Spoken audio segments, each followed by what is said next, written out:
So, good afternoon. I forgot we are already in afternoon in Nigeria. My VC, I am very elated to see him here today. I'm very, very happy.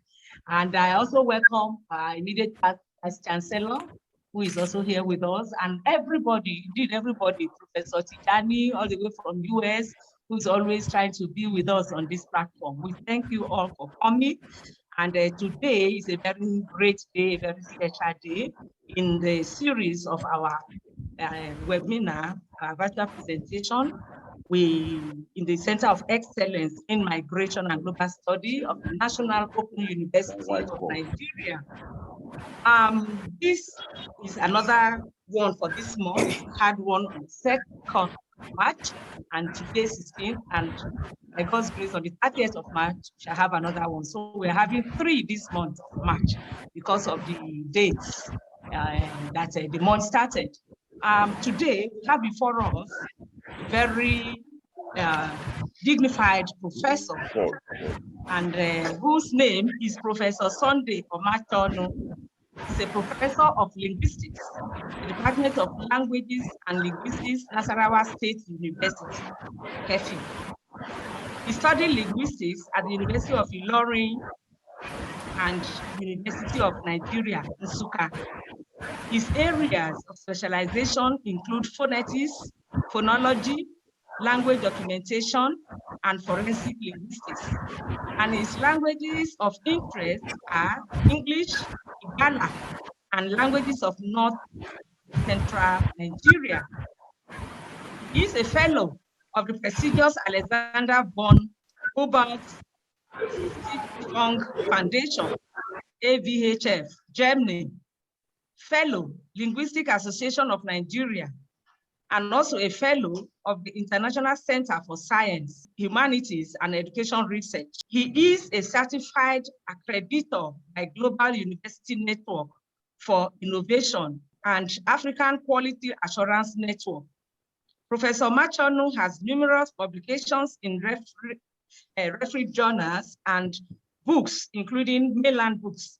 He has edited several scholarly journals and books and has served as occasional assessor to many international journals and research grants, funding bodies and organizations in Africa, Europe, USA, UK, and South Korea. Professor Machono is currently involved in some funded research projects sponsored by Alexander von Humboldt Stiftung Foundation, TED Fund, and others. He is a member of several learned associations, including the Nigeria Academy of Letters, West African Linguistic Society, Linguistic Association of Nigeria, Association for Promoting Igala Language, Literature, and Culture, among others. He had received several prestigious awards for academic excellence and good leadership. He is currently the Dean, Faculty of Arts, Nasarawa State University, Kefi, and Vice President, Linguistic Association. His topic with us this afternoon is Environmental Humanities, Implications for Language, Migration, and Global Studies. Sir, we are very proud to have you, such a distinguished scholar amongst us, and we say you have the virtual space to present for at least the next 45 minutes. You are welcome, sir. Over to you. You are welcome. All right. Thank you very much. I want to thank the management of the National Open University of Nigeria, the director herself of the Center of Excellence in Migration and Global Studies. I thank my sister, Professor Joy AEC, for the encouragement and confidence always. Let me also thank past presenters of the Center's lecture series, staff of the Institute, and students, if they are, gentlemen of the press, ladies and gentlemen. I'm speaking to you from the National Open University Study Center in Lafia. Fortunately or unfortunately, I have to be in Lafia this morning for an assignment, and I decided to use the study center here. And that was why we had that delay. and equally the problem of network, because regrettably, I discovered that MTN network at this center is very, very poor. So we make do with whatever we can for now. As you can see, I'm speaking to you almost from outside the study center, because we have to look for where the network might be a bit okay.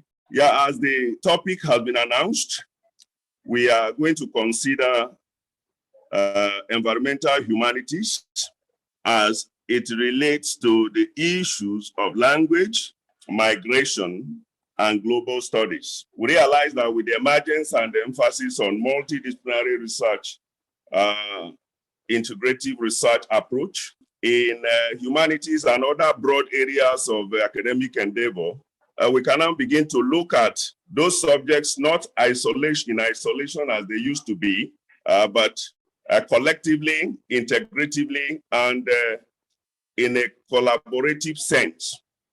You know, those of us in the humanities, we realize that before now, research in the humanities was characterized as individual, discipline-oriented, even though groundbreaking, but sometimes it could be isolated, reproductive, and conservative.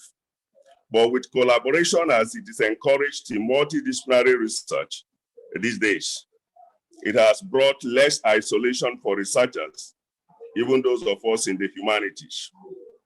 Before we go into the canon of the discussion, I would want to pose a question as to why we now begin to emphasize multidisciplinary research. And it is because the current national and international challenges that we have on issues like climate change, migration, research wars, affecting urbanization, affecting human society, involving interactions of animals, humans, and the environment. It will require not a single discipline, but some kind of multitask, multi-skill, multi-talent approach, which is considered too difficult for a single discipline to tackle. But with many researchers coming together, we are likely to have a kind of more insights into finding lasting solutions to those problems that can be multidisciplinary in approach and cross-institutional in nature. In other words, what we are trying to say is that today's global scientific challenges would require involvement of many researchers from different disciplinary backgrounds, and that is made possible by maybe the events of ICT, globalization, and accessibility to high-quality database and sets. Collaborative research will provide access to expertise, sharing of knowledge, skills, techniques, sharing of tasks, pooling specialized teams to complement each other, one another, and leading to cross-fertilization of ideas for creativity and innovative solutions to problems. It is only on this ground and this kind of orientation that we can begin to talk today of the issues of what we refer to new humanities, and can conveniently bring together in a single research endeavor like this, issues relating to language, migration, and global studies. Now, that is the background as to why it is necessary for us to begin to intermingle in terms of bringing the disciplines together to begin to look for better solutions to the problems in the nation, the problems that are international. And then as we continue, we are first of all going to look at these concepts: humanity itself, new humanities, environmental humanity, language, migration, global studies, then causes and effects of migration in Africa and Nigeria as it's applicable to the global events, and then look at language and migration. What is the synergy, the nexus, or the interrelationship, or the interfacing? Then language matters in global studies, migration and global studies, the interface, and then we may conclude from there. Now, humanities, as it's seen in the extant literature, was first identified in the writings of Cicero, and the word humanity came into English from the Latin humanitas and entered into English uses in the 14th century. Now, then, the writer only used it to describe good people, that is civilized and cultured people. Of course, that is the origin of humanity and what went into certain disciplines that we refer to as humanities today. And so, as humanities in the disciplines, there are these areas of study that look at the aspects of human society and culture. And in the Renaissance, the term was actually contrasted with divinity, humanity versus divinity. And you know, divinity has to do with the forces that are beyond the human comprehension. Then, as against the studies of the human society, aspect of the society and culture, as we have in some of the disciplines today, branching off from what we used to know as classics in those days. Then we may want to look at, sometimes there's this confusion between what arts are and humanities subjects are. Now, if we want to draw some kind of a thin line, it is not a watertight kind of relationship. It is that the arts are creative art forms whose products are to be appreciated by sight. For instance, painting, drawing, sculpture, filmmaking, as found in theater, dance, music, and visual art forms. But humanities, probably you will find them as you have in history, philosophy, religion, language, linguistics, literature, and the rest of them. So it means that they work hand in hand. And as we put it there, arts are the doing part, whereas the humanities are the talking about its part.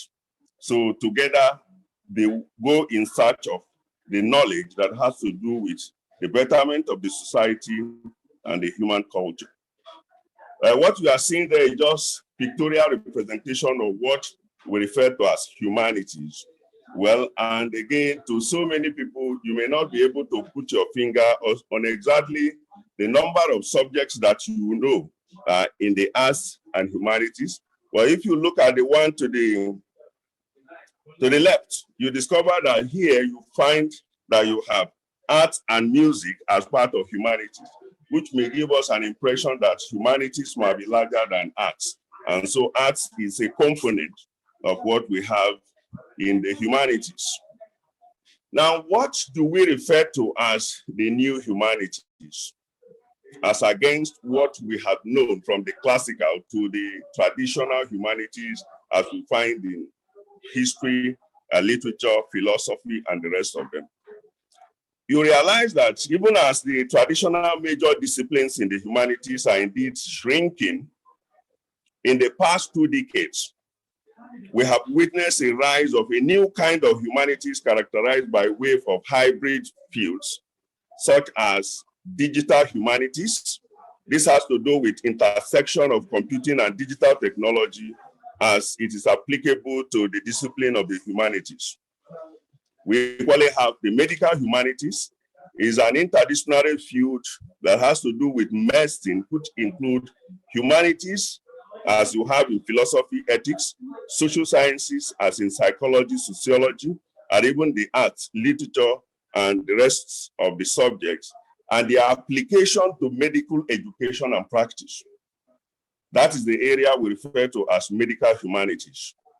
We are going to deal with the issue of environmental humanities in detail as we proceed, because that appears to be the focus of the presentation as it relates to the implications on language, migration, and global studies.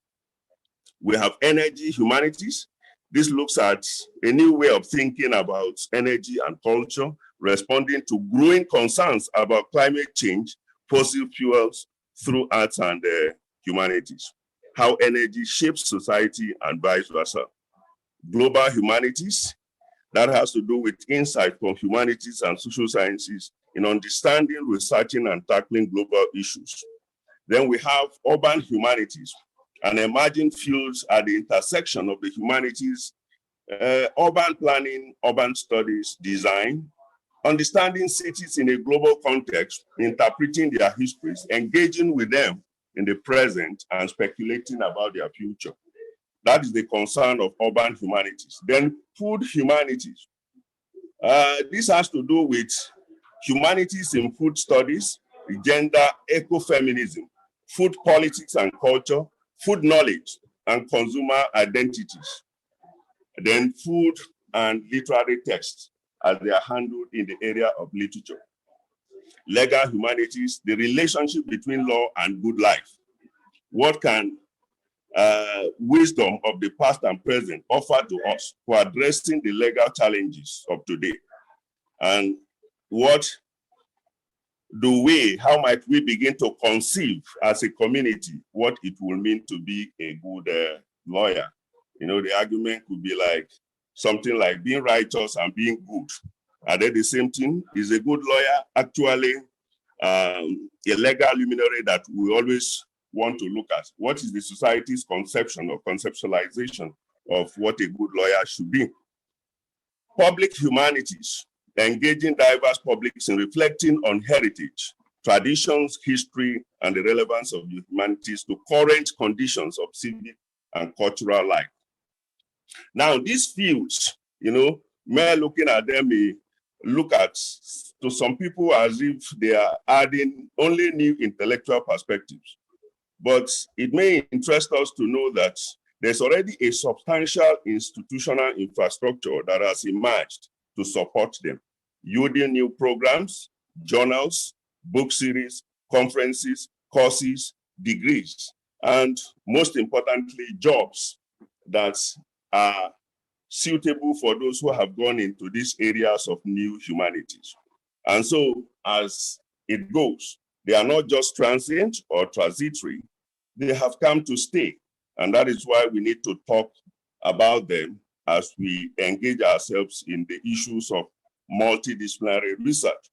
And now what you find there is just like, the whole of that book is what used to exist as the classics or the humanities. But on top of it, you are beginning to see some kind of separations into some kind of bits of the knowledge of what we have as humanities before now. And that is the image that is emerging from the concept of the new humanities. Can we move to the next slide? Yeah. Environmental humanities, to be specific, is a growing field that is focused on the study of human imagination, perception, behavior, the relationship of humans to their surrounding environments, both social and natural. And historically, it began in the early 1990s with emphasis on literary, cultural, religious, and ethnic studies, you know, with scholars, philosophers, historians. And it started, first of all, as separate entity or disciplines looking at these issues of environment. But as they progressed, the need for collaboration emerged. And so now when we talk of new humanities, environmental humanities, it is more of collaborative research than an individual thing. And so you realize that the earlier works actually focused on the notion of wilderness and conservation, but quickly turned into the direction of more complex understanding of the human and non-human relationship within the complex concept of biogeochemical and social system, as we may have them. Now, by 2000, the effort became rapidly internationalized and integrated into a new interdisciplinary field called the Eco-Humanities. You know, first of all, those in literature, those in history, were actually the people that were championing the cause. But as we have it now, it has broadened into other areas of humanities, and people have a lot to say. Actually, there was a movement in Australia that began in the year 2000 or before, shortly before 2000.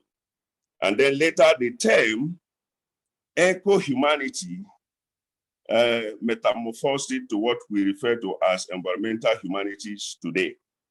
And it became recognized as the name for the methodological approaches that were increasingly transdisciplinary and collaborative, bringing humanities together with social scientists and scientists.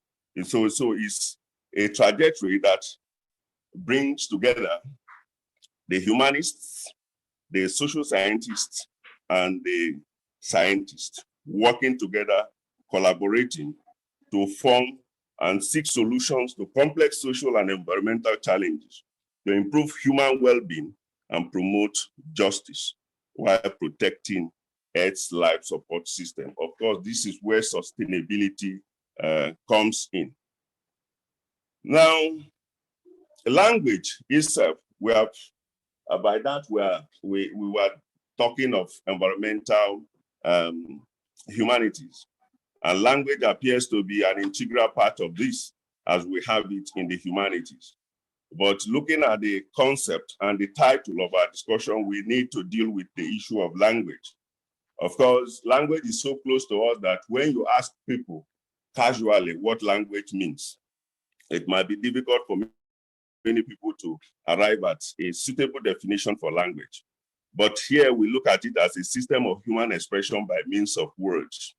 It is a set of rules which allows a speaker or a listener to associate meaning with a sequence of sounds. Of course, we must recognize that language can be approached at two levels, either as a system of rules, like we study in phonetics, phonology, morphology, syntax, semantics, and the rest of them, or language as a social behavior. In that case, we are looking at language as a form of human behavior, value judgment, and offsetting use of the language system. Sometimes when we begin to talk of the social-linguistic implications of communicative situation, we are not talking of the rules of language as you have in the grammar of the language, but we're talking of language as it relates to the users in human society. And of course, we realize that language as we have it, natural language, is human specific. What it means is that it is only man that uses language in the sense in which we are discussing it here. Now, that is language. If we move beyond there, well, those of you in the Center for Migration Studies, you already know what is migration. It has to do with human movement from one place to another. And you have the various types there. I don't need to talk too much on the issues of migration. It depends on the direction of movement that gives it what particular kind of migration you're talking about, especially because of our time, as you see there on the screen. Then that image is to let us know that it is not actually a convenient kind of movement. You can see people in the picture there, even the kind of load they carry and the kind of movement and everything around them appears as if there's a push factor. Something is actually pursuing them and they are running away from those things. So even the package of whatever they carry is not something that gives you an impression that it's a convenient movement. Now, migration studies. This has developed significantly with different trajectories in different academic cultures and traditions. It does not exist as a self-contained discipline, but finds its heritage in a variety of places. Development in sociology of migration, the study of history of human migration, theories and policies concerning labor migration, and post-colonial studies, all fed into the growth of migration studies. The development of migration studies is also bound up with the growth in interdisciplinary pursuits, trending in the past 30 years. And so the second part of it, you will see what constitutes subject matter, object of the study, and scope of what we refer to as migration studies. For instance, You talk of migration, history, literature, and arts, urbanism, economics, demography, public attitude, and critical border studies, immigration law, and all of those on displacement, forced migration, refugee studies, and the rest of them. Those things form the core aspects of migration studies. Then what about global studies as we have it?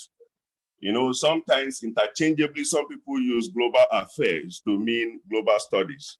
Well, they might not be too far from each other, except that the proper name for what we are engaged in is global studies.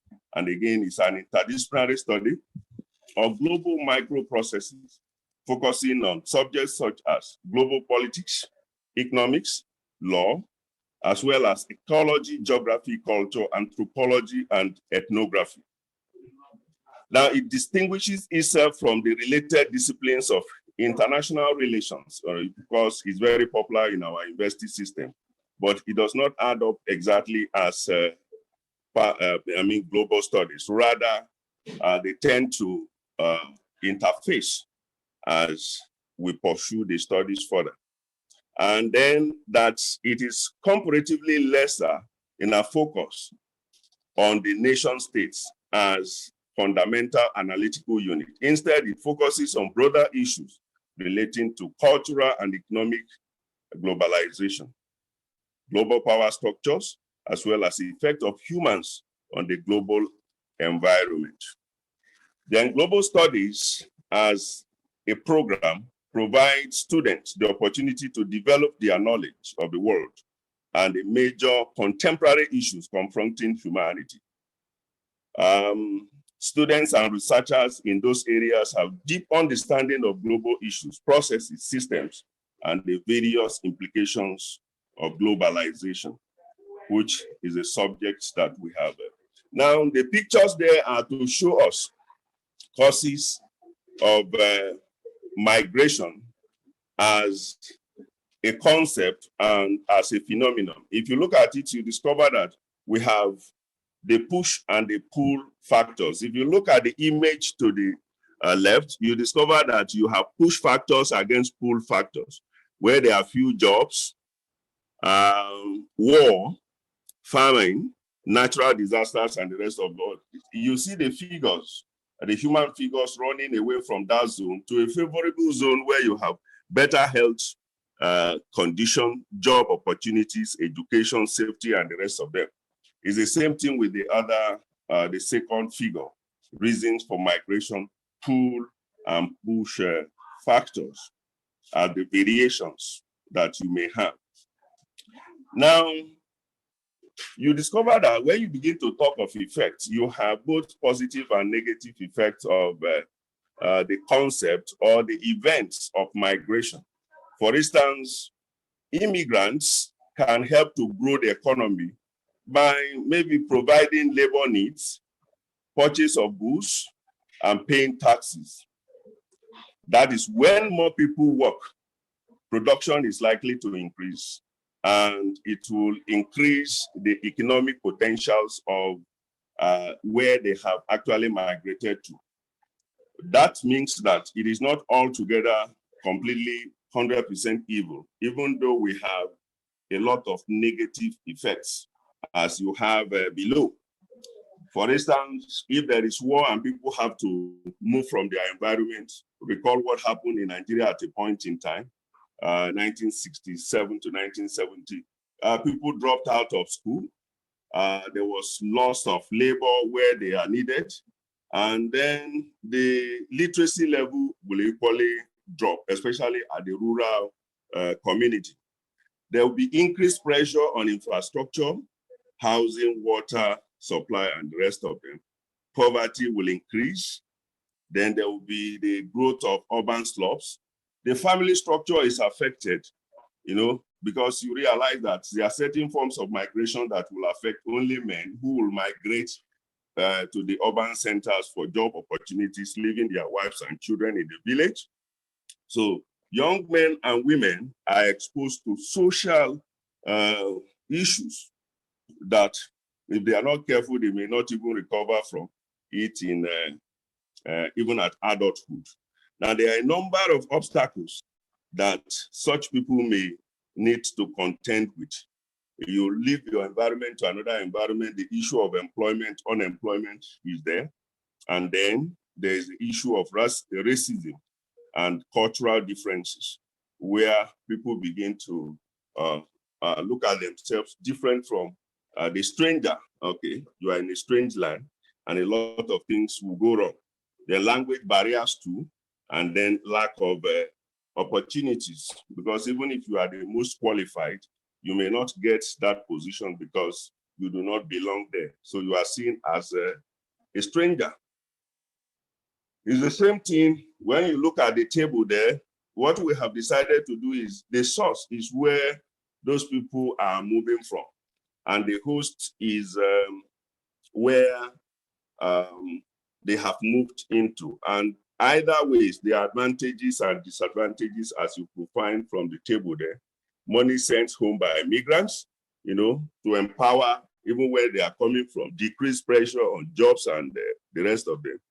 And then people of working age moving out, reducing the size of population, the work population, the gender imbalances. We have said men normally are affected as they move, maybe depends on the kind of migration that is involved. Then there's the issue of brain drain. If most people, especially skilled workers, moved from a particular region to another to seek greener pastures. Then for the host, you discover that, well, a richer and more diverse culture, the more the merrier, we always say. It helps to reduce any labor shortage because as they come, they are employed. And then the disadvantage, increasing cost of services, health services, education, then overcrowding, and then disagreement as it relates to religion and culture, especially if they are coming from a different background that has some culture that are not in tandem with what they are coming to meet in the new environment. Now, how does language relate to migration in Africa? What are the issues that, as we consider migration, it affects language? As we consider language, it affects migration. Now, you realize that there are four major issues that we have to look at, or thematic issues. One is languages in contact.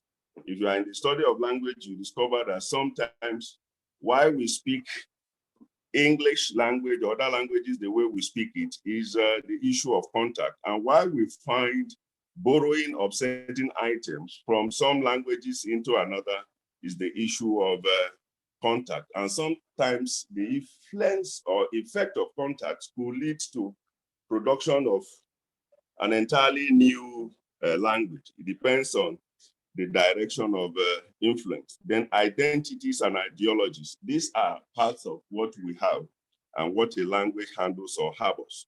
Then linguistic diversity. When we consider most of these thematic preoccupations, we could have negative aspects to it and positive aspect to it. For instance, when you talk of linguistic diversity, it's possible that languages borrow for expansion of lexical items, and it's a legitimate linguistic process.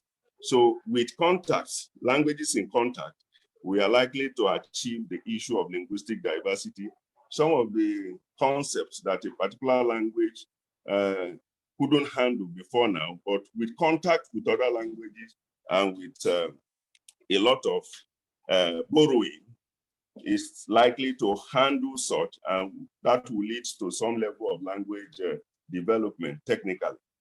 Then education in linguistically diverse societies. We're talking of maybe you have in a class so many people who speak different languages. And sometimes it depends on the level of education. If you are confronted with the issue of the use of mother tongue for the initial teaching, then it becomes a problem. How do you handle such? Are you going to impose a particular language? you're going to be a bit liberal, in which case you have a handling of the class that will involve 2-3 languages at the same time, as the case may be, so that people or the pupils will understand what it is that they need to understand at that level. Now, again, we realize that apart from what we have said, the migration pattern in Africa, in Nigeria, could have a lot of implications over and above what we have discussed earlier. It is possible that within a setting, you see of 2 forms of a particular language, as in a diagnostic situation, where people speak 2 forms of a language within the same speech community as a result of migration. But there are instances where it could be as a result of social linguistic variables. You know, we have heard of a situation of a particular community in South-South where females within the same speech community speak slightly different from those the male counterparts. It's an interesting linguistic scenario where you have females or men speaking the language differently from, there are certain things you say. Even if nobody sees you physically, he knows that the person talking is a man, as against when a woman is to say the same thing. But here we are talking of a situation that will develop as a result of migration, and another population from their source community comes to a host community where there's a development of 2 forms of a single language as a result of migration event.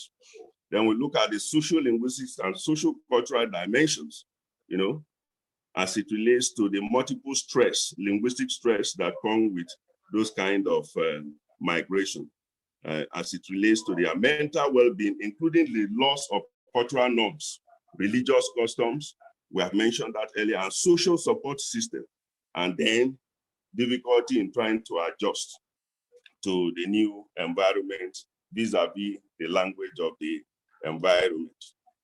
Now, you discover that it can equally affect language policy or language-based immigration policy requirements, as the case may be, in a particular setting. Then we can equally look at language matters in global studies. Language matters in global studies. Of course, when you begin to talk of language matters in global studies, we begin to talk of the language of the global village. What languages are really the languages that are so recognized as global languages? We discover that, again, even though it's a multidisciplinary approach or discipline, we realize that English takes the first position, and after that, you realize that Arabic, Chinese, French, German, Italian, and all of those ones, Spanish, are likely to be co-languages with English in the global village. And the implication is that for any students who is interested in global studies and the language of international politics, economics, business, media, history, society, and culture, definitely there will be imposition of the study of those global languages. And it becomes something that is almost imperative for the purposes of the kind of jobs you need to do and for the purposes of suitability in your employment position. Now, again, if you look at most people who are involved in global studies, if you interact with them closely, you discover that apart from what we have generally as the study of English, as we have in Nigeria, which has come to stay, you discover that it becomes so imperative and more imperative for them to operate in a language of the global village. And that is where linguistic politics comes into play. And the language of diplomacy, the language of business, the language of popular culture, all of those things are enshrined in the language of the global village. And you realize that again gives English an edge over the languages we have here. And that again has some negative implications on the languages in this other part of the globe, where we struggle, the languages struggle to survive. And again, sometimes it goes into our attitude in interacting with our own languages, to the point that we do not value our own languages as much as the languages of the global village. And that has some negative effects on our own indigenous languages. Then migration and global studies, the interface. How do they relate? What is the relationship between migration, globalization, or global studies? We realize that increased migration is one of the most visible and significant aspects of globalization. Growing number of people move within countries and across borders, looking for better employment opportunities and better lifestyle. Although migration is usually seen as problematic, it contributes to sustainable development and cultural diversity, just like we said earlier, and is part of the global issues that we deal with in terms of global studies. And so it appears as if we want to put our finger on it, it's likely to be that we are saying that migration should be an aspect even of global studies, because it's a universal or global phenomenon that virtually every country, every region has to deal with. And so if you take what we say down there, you realize that prominent among the topics that are normally treated in global studies is migration, climate change, global governance, globalization itself, and the rest of them. And again, how does language come in between the two? We realize that there's hardly anything that is done that does not involve language. So apart from language being the phenomenon that makes others possible, in terms of versatility in discussing global studies and migration studies, there's hardly any achievement, any event, anything that is done, just like we say in forensic linguistics, that there's hardly any time that any crime is committed without involvement or the use of language. So language comes in between migration and global studies, because one, apart from being the medium of expression, there are certain things embedded in language, because language equally is a carrier of even culture and other social structures that make up the society. There's no way effective study of these other parts are done without language coming in.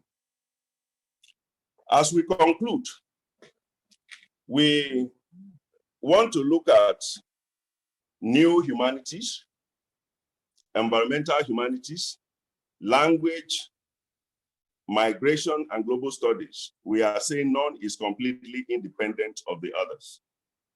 There's this high level of interdependency to the extent that one is not complete without the others.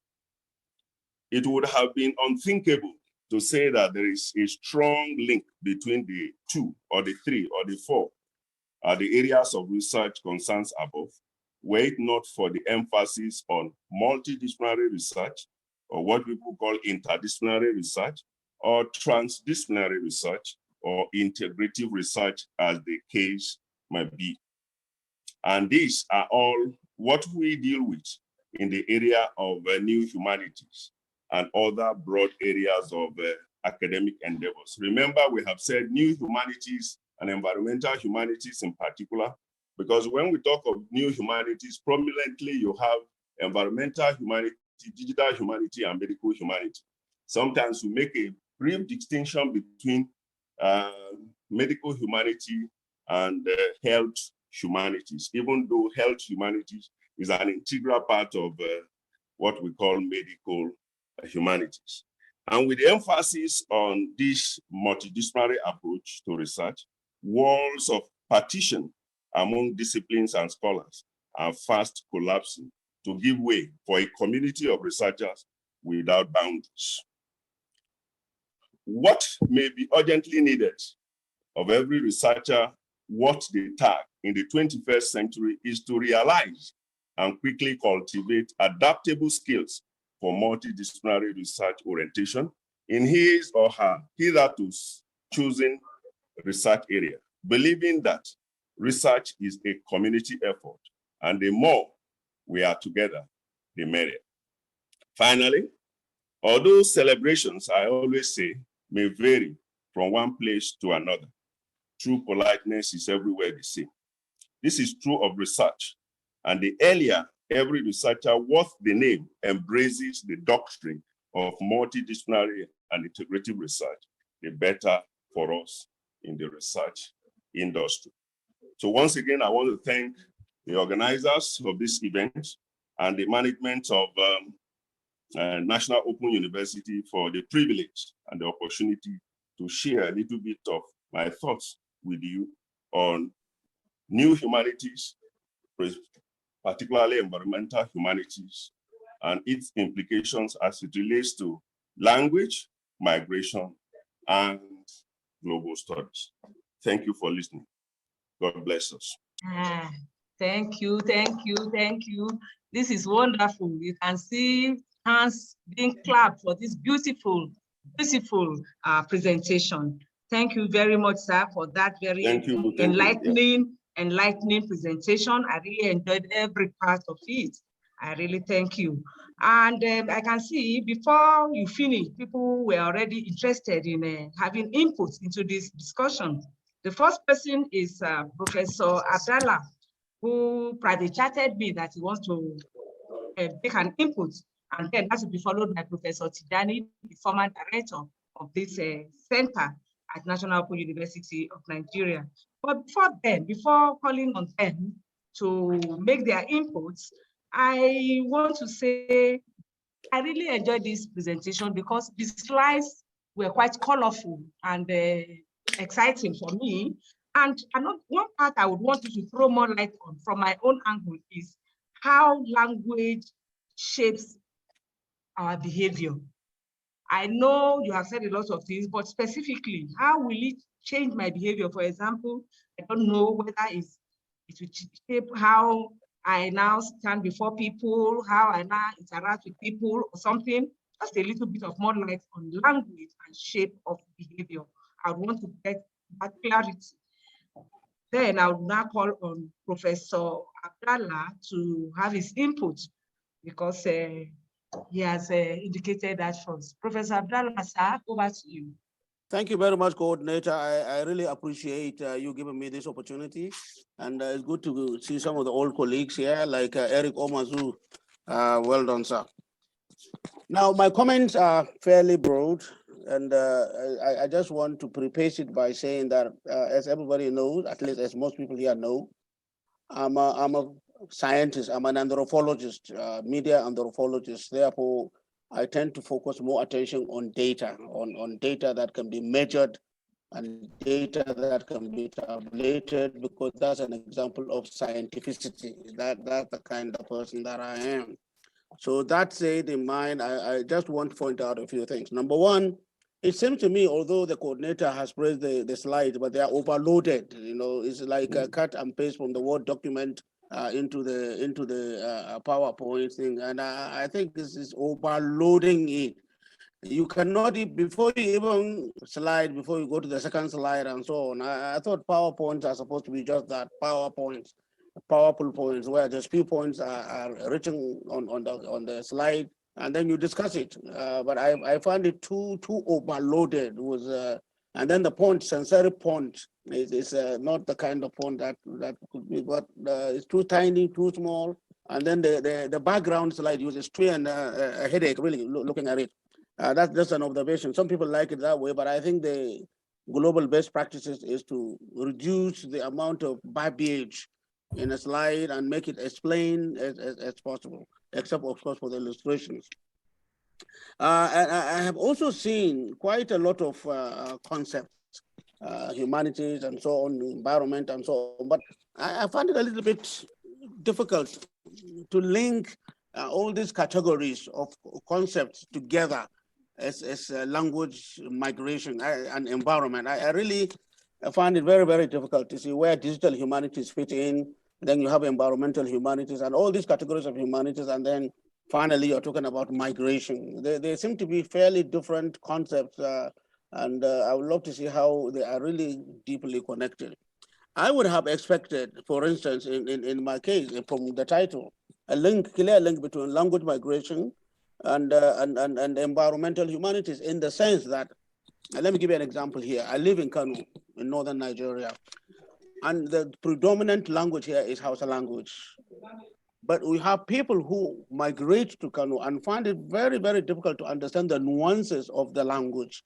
And therefore, I was expecting a measurement, an empirical measurement of this kind of difficulties, whereby people who are not, quote, native to a particular environment migrated to that environment for whatever reason. Let's look at why they migrated, but they have migrated, they are now living in the place. And yet they find it difficult in language, in syntax, in grammar, in morphology, you know, in semantics of the language, so that they can fit in properly. I was expecting some kind of measurement of these kind of parameters about how people migrate from a different location to another location and the challenges they face with language because they are now in a different environment. That I was really expecting that measurement that we can see that the Igala, the Ibibio, the Yoruba, the Igbo are all now living in an area in Kano called Sabangari. And I was expecting somebody to talk to them and find out what challenges do they face as a result of coming in a new environment. If, for instance, they are invited to a funeral, how do they dress? How do they negotiate that aspect of dressing? Because people expect you to dress in a particular way. So that's environment and that's migration.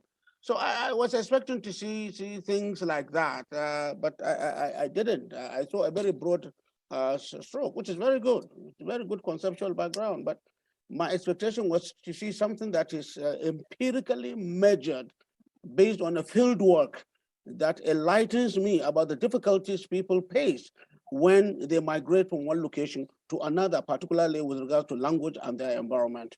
I hope it will be cleared up. Thank you very much for giving me the opportunity. Thank you, sir. So we can now have Professor Tijani. Please, sir, our presenter, sir, we want you to just note all the comments and questions so that you answer at the end of them all. Thank you, sir. So Professor Tijani now. Thank you very much, Madam Director. I prefer to go by the Foundation Director of Center of Excellence in Migration and Global. I'm going to start with general and then go to specifics. But before, part of my general is first of all to commend Professor Gideon Omachonu, a fellow member of the National Academy of Letters, except that we can't see his face, for the audacity to take this up. The title is so challenging, it's broad, and I am in tune with the man that found trust in me to be the foundation director of this center 2 years ago. That is Professor Abdallah Adamu. And the man that succeeded him that also permitted me to continue until I have to check out. And they also gave me a rare privilege, that is Professor Peters, to nominate a successor and work with me. It's very, very rare. Vice chancellors come with their own people, notwithstanding the need for continuity and sustainability. So that is general. Building upon that, I think it is time that both Professor Abdallah Adamu and Professor Peters, as his sitting vice chancellor, reach out to TED Fund. To reach out to TED Fund, because when they talk about centers of excellence, they move out NOUN. NOUN pioneer centers of excellence in Nigeria. I'm a historian, I've checked it out. And I remember when Professor Abdallah Adamu called me that Friday in the evening to announce this. How come Ted Fund, quote unquote, refused to classify the Center of Excellence in Migration and Global Studies at NOUN, funded by them? That is a soft, money to start it up. I'm raising this because it's a great opportunity to have Professor Abdallah Adamu, Professor Peters present today. We need to take it up with Ted Fund and with the new ES, perhaps starting Monday. You want to confront that, and NOUN should be classified and given the right that it deserves. We have done, I'm saying we because I pioneered this, more than under COVID, when men and women were sleeping. We have a visionary leader, Abdallah Obadamu, that said, no, we must do something. And then we have another visionary leader that succeeded him that said, grab my back and continue. It's going to take a little bit of time. So please kindly just yank off whoever is distracting us. It's a serious business. I want to also thank the presenter, Professor Machono, for hitting the nail on the head. Transdisciplinary approach is the foundation, is the core of CEMGS, that is the Center of Excellence in Migration and Global Studies. And we did not shy away from it from day one. So for invoking it and believing in that vision, he is one of the missionaries of that visionary idea of Professor Abdallah Obadamu. Part of the general, we started with 12 attendants, participants. We ended with 16, and then now we are 15. If I take away the 2 video from the center, or 3, Samuel Dege, Center of Excellence, Gloria Ato, that is, we have, oh my God, it's going to be so mad at me, but I remember you. I know your name, don't worry. We take them off. We are, so please, participation is very, very important. We need to work on that. And what I would recommend is that if you are presenting, you must invite your people. I cannot imagine that you are at NOUN Center in Lafayette and they are not signing in. The attendance, the participation is not acceptable. It is not CEMGS. It is not what we laid. That is not the foundation. We must work on it. And I have no apologies for saying that. Now let me move to specific. I commend you again for joining the likes of Professor Yisi, who has presented, and so many other people at the center that have presented professorial, presentation. And that is the context in which I am looking at your presentation. I have learned, and we continue to learn. First specific question is humanities, arts, or science, or both? Is humanity, arts, or science, or both? Is urban humanities just imagined? Because I heard you saying it, and even on your slide. I do not think urban humanities is just imagined. If, for instance, Little Me published a work in 2006 by Oxford University Press, Nigeria's Urban History, that touches on some of the stuff that we discussed today.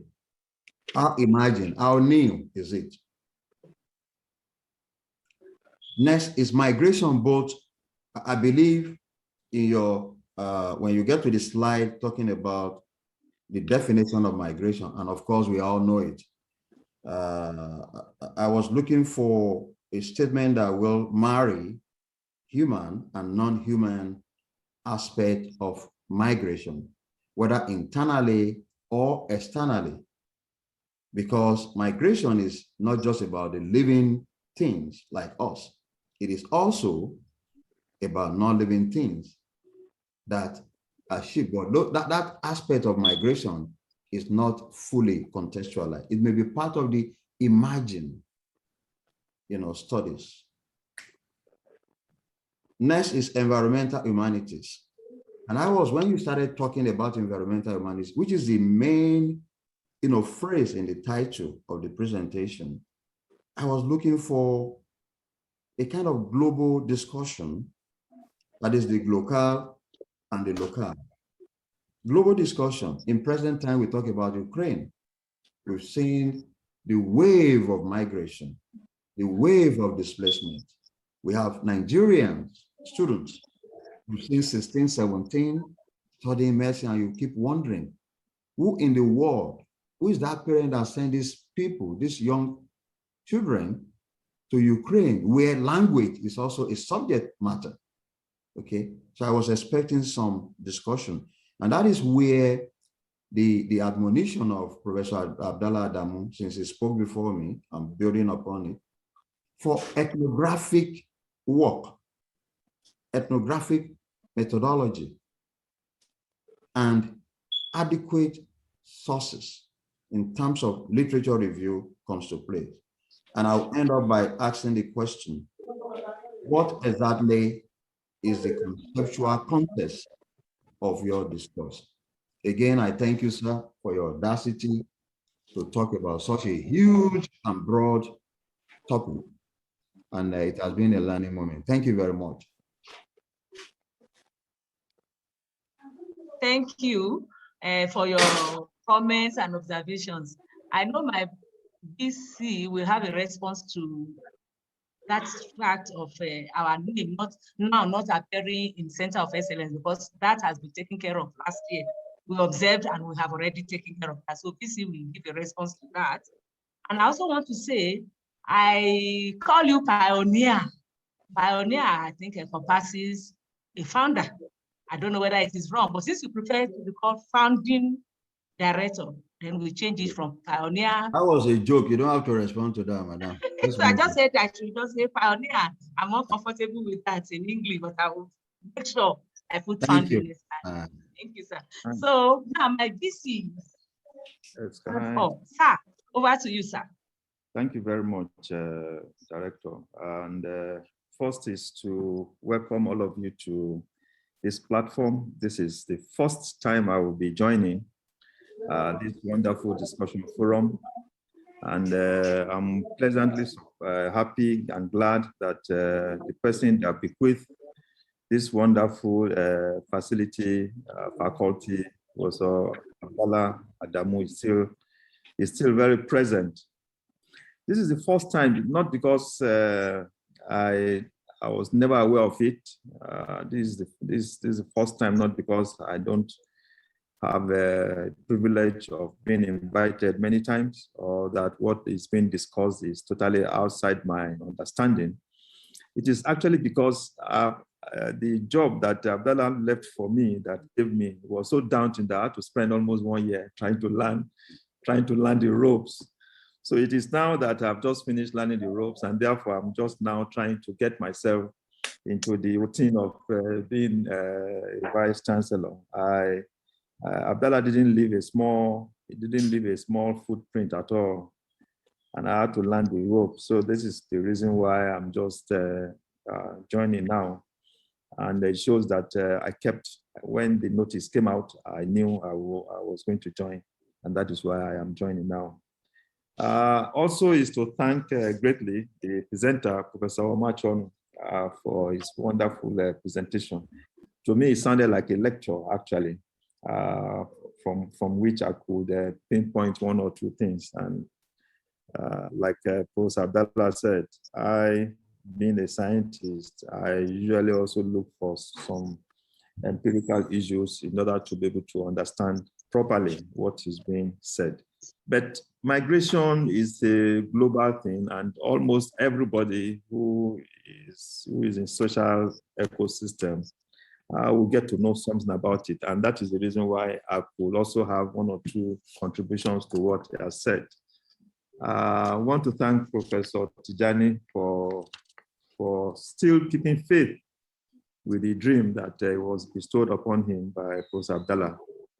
And mine is not to tell you to, if you make a complaint that you are not called foundation, people will not take it as a joke. They want to respond to it. So I think we shouldn't, I think we should go away with such, I don't know what ego, this thing, just leave it the way it is. And I'm sure recognition is always due to who is due. And I think the coordinator reached out to you. The speaker was very nice in trying to make those of us who are not in the field to be attuned with what he said. But I have one or two issues before I go to some of the questions raised by Professor Tijani. And the issue I have is, and I want to be educated about this, maybe Professor Abdallah will also want to chip in. The first thing I learned from this talk is that language is a system of human expression by means of words. And that last word, what is the word? Are we saying, for instance, that the people who speak, who are dumb, sign language, do you call them words? Is it words they make? Is sign words? And I think if my thinking is right, then we may need to reframe the real meaning of language. It's not just spoken words or expression. Maybe issues of sign languages and indeed even what nature bestows on us. Don't forget that nature bestows on us that once it is light, then it is day, once it is dark. I think that is also my understanding of that. The second thing I want to say is I want to see a situation where the effect of migration on family social cohesion is properly brought to bear. And I'm saying this from a personal perspective. You see, just recently I realized that during the festive period in my house, I don't have anybody that stays with me to come and enjoy because all my children are out. They've migrated. Now, I've not read it somewhere, and I think the effect of this, it didn't happen to my own parents because when my parents were at my age, I was there to tend to them during festive, and they are quite happy and quite joyous. But now I find myself and my spouse, only the two of us looking at our faces when it is. And I think this is an effect of migration. I want to be able to see one of your discussants or somebody in that field to be able to expatiate really some of the disadvantages of migration on the family's social cohesion, which I think is affecting many people in my generation, especially those of us in the south, in the southern part of this country. Many of our kids are in Europe now, and the feel that you get when Salah is coming or Christmas is coming, you don't get it any longer because your house is literally empty. And I think it's one of those things I want us to look at. And that is why I agree that migration statement by the speaker is a problematic social disruption, is a very effective word. Now, on to Professor Tijani, I'm actually I agree with you that the participation was very poor. Like I said, this is my first time, and I could see only 16. And I thought that first and foremost, the speaker should be able to draw participants from his own school or his own faculty or his own friends to be present at a forum like this. And also we in the university, like National Open University of Nigeria, will also be able to do it. But we have to be able to situate that migration of those falls within the ambit of humanities and arts is actually a social issue that affects all faculties, and maybe be able to draw their interest in participation. I think we'll have to work on that as a university. Never mind that our faculty staff is generally small compared to conventional universities, and people are rather very busy all the time. And finally, I want to say that the issue of TED Fund, we approached TED Fund, I think, either late last year or this year, to find out the status of the center. And I think Professor Abdallah will be able to give us an insight in how he was, in the first instance, able to, to bring out this type of center and how situated here, and then what were the terms that were given to him or that were agreed to when the center was being established. We will try, and what my understanding generally is of all these centers of excellence is that you are supposed to run it for some time, and then you take it over. That is my understanding. And you take it over when it is productive. And I must say that right from the time of Professor Tijani, this is a center that has been very expressive, very productive, and I'm sure any vice chancellor will want to keep it running and even expand its scope. So thank you very much, Gloria, for accompanying this, and especially I also want to thank the speaker from Nasarawa State University, Professor Omar Chonu, who was able to present this to us. Thank you very much, everybody. Thanks. Thank you, sir, for your contributions. Thank you so much, sir. At this juncture, I want to appeal to our presenter to show his face by putting on his camera when he's going to answer these questions or comments so that we can even know him. I think we want to see his face. I don't know whether there's any other person that wants to say something before the speaker comes on board. Any other person, comments, contributions? Well, in the absence of none, maybe the speaker should start responding, and perhaps his response will generate further responses. Thank you, sir. All right, thank you very much. I apologize profusely for not putting on my video when I started presentation.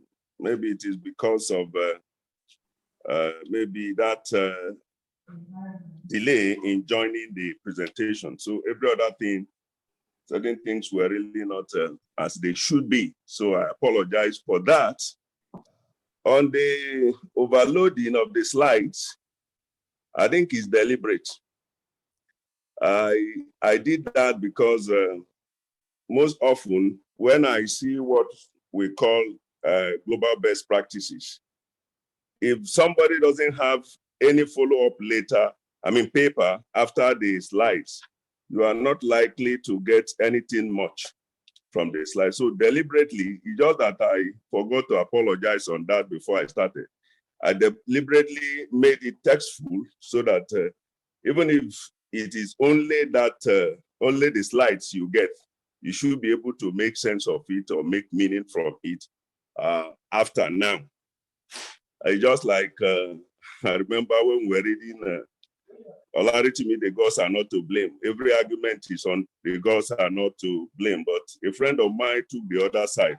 Why the gods are to blame? Soon, except there's anything more. But we want to really, for those of us who are hearing, we want to thank Prof because he has done a beautiful job. It's not easy to give lecture. I want to assure him that we are very much interested in him putting all the views, the comments and questions into place so that we have this paper presented to us like a proper research paper, and to go through peer review and with the possibility of publishing it in our International Journal for Migration and Global Studies. So we thank him for his time, for sharing his academic, his intellectual property with us. And we thank our Vice Chancellor for making our time to be with us since we started till now in his very tight schedule. He has made up for all the absence he has given us since we started. I'm very, very happy because I'm happy that he's here with us today. And I thank Professor Abdallah for always trying to be around. And of course, Professor Tijani, all the way from US. And today too, for the first time, we are seeing Dr. Eric. And I will say, Dr. Eric, don't ever be absent again. Always be here with us. We thank all our colleagues who came. We were about 16, we are now 8. We thank everyone, and we hope that you will make it. Will make time to be with us next 2 weeks, 30th precisely, when another erudite professor will be here with us to share. Thank you and God bless. Bye-bye.